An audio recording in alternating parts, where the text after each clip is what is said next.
Forbidden history. Buddha was Caucasian with blonde hair and blue eyes, according to ancient Chinese text records.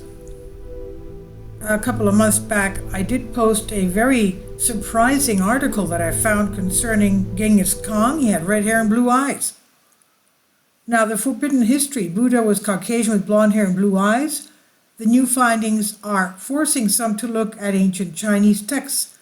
They describe historical and legendary characteristics as them being tall with blue or green eyes and red or blonde hair.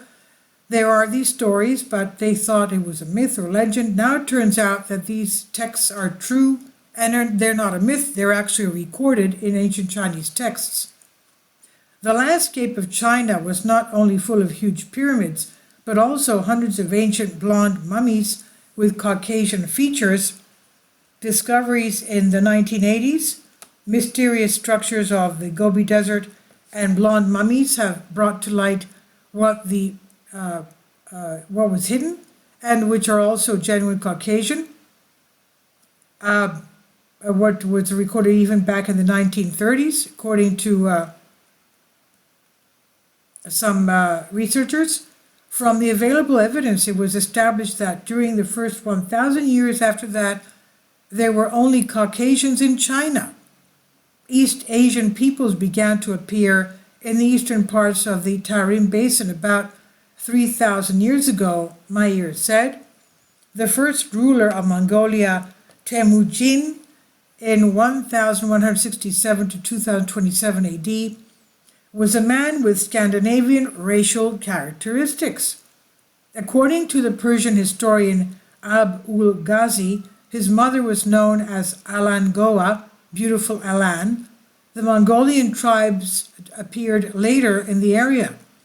According to the files of Mongolia and China on the subject, that is the ancient texts, they write that in ancient times a divine being with golden hair had visited the area. Shortly after this visit, the first member of the Buchikun Aryan, the Nordic Alpine tribe, was born in China. Temujin himself noted in Chinese descriptions of him his tall stature and beard. We should also note the following depiction of Temujin's appearance as given by Harold Lamb in his biography of the Great Khan, Genghis Khan. He was tall, his skin was of white golden tan, he had a sloping forehead, European that is, his eyes were not slanted and were green or blue-gray, and with braids down his back. Ab-ul-Ghazi also observed that the Yasukai family, Temujin's father, and their children often had fair skin and blue or gray eyes. In fact, Temujin's relatives and descendants also had distinct characteristics. Temujin's son and successor Ogadei had gray eyes and red hair. Temujin's grandson Mangu had reddish eyebrows and a reddish beard. Subatei, who conquered China, had a long reddish beard, and most of Genghis Khan's descendants had reddish hair and blue eyes. Others changed them and said that Kublai Khan had black hair and eyes. It's not surprising because they changed it, and they did the same thing in Greece. The descriptions they mentioned are the Dorian Vikings, which was one and the same with ancient Spartans and Greeks, more specifically with the ancient Spartans. The Spartans were described as having blonde hair and often red in earlier times and not black as they're shown in movies. Bacchylides wrote that the hair of the Spartans was blonde, while also noting the golden hair of the athletes in the Nemean Games. The Spartans were the Dorians, Heraclides, the Mediterranean people. After the Turkish occupation, did not even know that the so-called were genuine, even the Germans were genuine Dorians. Just like around the Caucasus, who were later part of Russia. Now, the Mongols take it for granted, regardless of the fact that Mongolian blondes do not exist today. At the same lie, they forgot about what the ancient descendants were. So it's not surprising why a Buddha has a holy swastika that disappeared from all of the Europe altogether. It was a Doric tribe symbol, and in the near future, the symbol of the flow and bliss.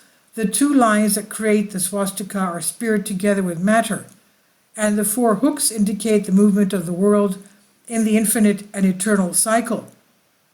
Because of this influence, this also symbolized man himself, whose purpose in the passage of time is to combine the great opposite and in the end to complete the eternal union.